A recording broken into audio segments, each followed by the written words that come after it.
Provisional tax spreads tax on other income over 2 payments during the year, and an optional third top-up payment afterwards.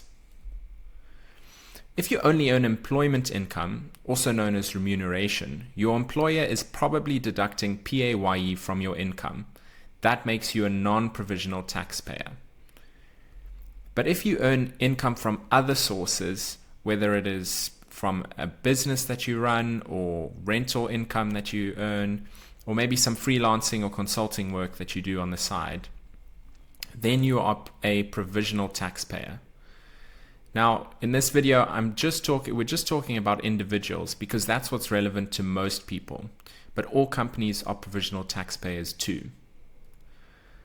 Unfortunately, tax is rarely simple. So aside from the rules stating who is a provisional taxpayer, there are also rules about who's not a provisional taxpayer.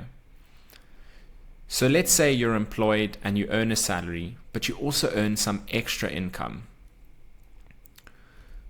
If some of that income is interest, then you may be a provisional taxpayer.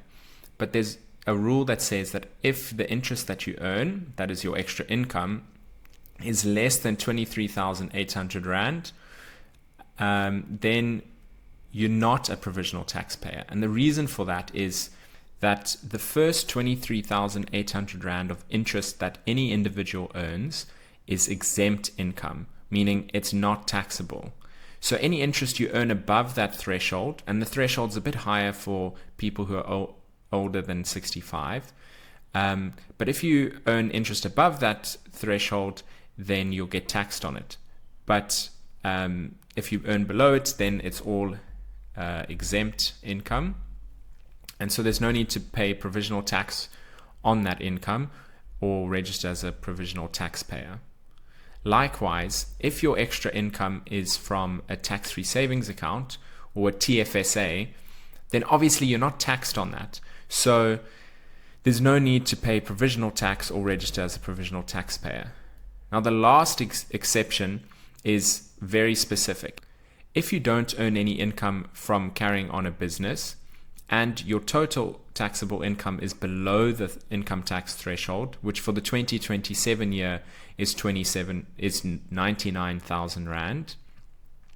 And lastly, the last criteria is that your passive income, so that's from rentals or interest and dividends, if your passive income is less than 30,000 Rand in the year, then you don't have to register as a provisional taxpayer.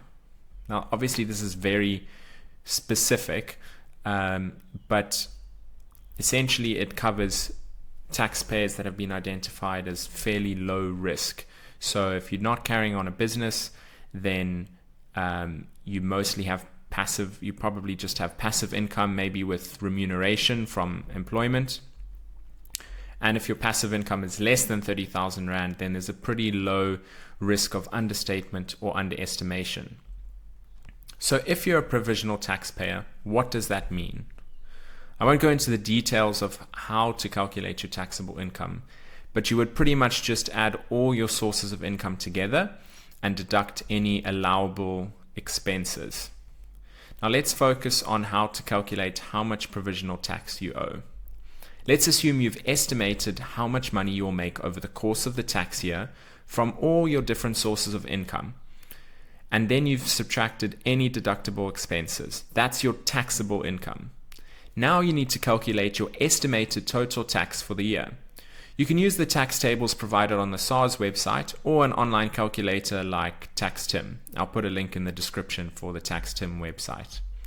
Now from your total tax or your total estimated tax, you subtract certain deductions, which are amounts deducted from your tax, not from income.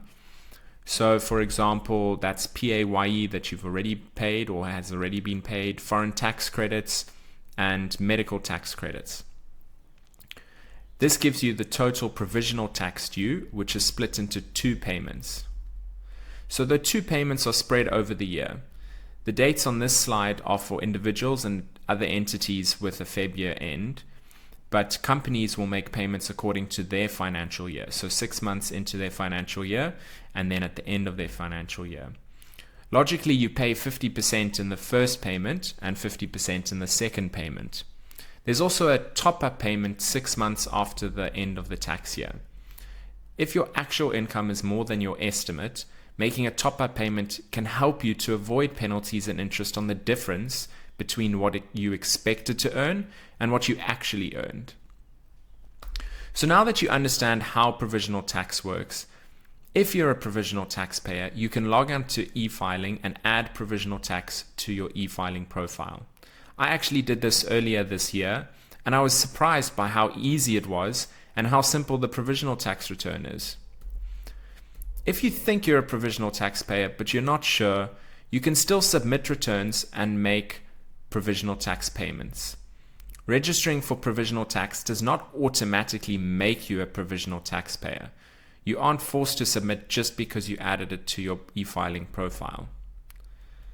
Now remember, underestimating your income can lead to penalties and interest.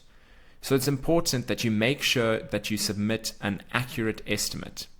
If you don't submit an estimate, SARS can make their own estimate. And if you haven't submitted within 4 months of the end of the tax year, SARS deems your estimate to be zero. So the difference between your estimate, which SARS says is zero, and your actual income is likely to be quite big. SARS can also ask you to justify your estimate, and that's quite common. So make sure you can show how you calculated your estimated income for the year. To wrap up, if you earn income outside of a salary, you may be a provisional taxpayer. If not, you're likely covered by PAYE. Understanding which side you fall on is key to avoiding penalties and staying compliant with SARS. Thanks for watching. Hopefully you learned something and have a better understanding of what provisional tax is. Please leave a comment if you have any questions or suggestions for other videos.